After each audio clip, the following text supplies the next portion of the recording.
Letter 65. One can entrust one's soul only to an experienced elder. March 12th, 1891. Peace to you and God's blessing, Reverend Sister E. I received your letter of March 6th. As usual, it consists entirely of complaints and murmuring, as if out of negligence I show no concern for you and for the others. But what can I do?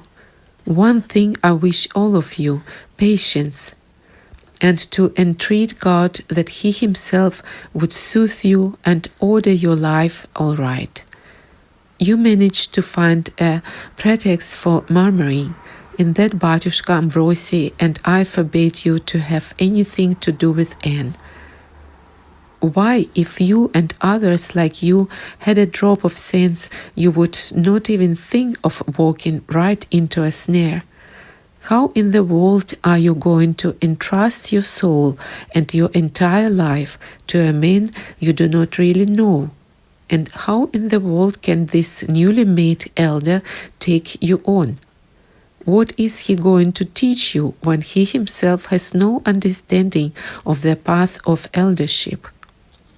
How is it that you will not give any thought to so important a matter?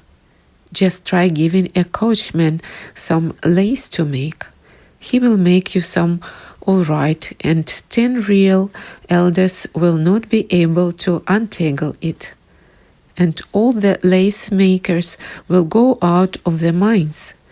You know how the reposed ex nearly tracked down an elder for you.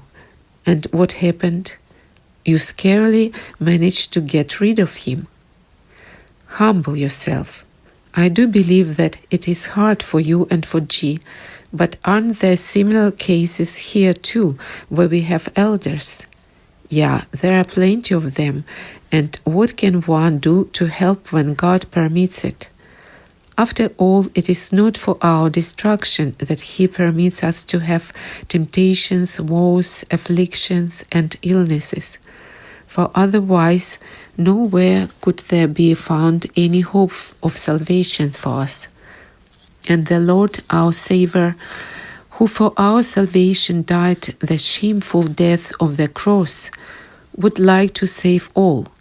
He calls, teaches, threatens, and what do? We doze contentedly on the bed of slothfulness and self-deception.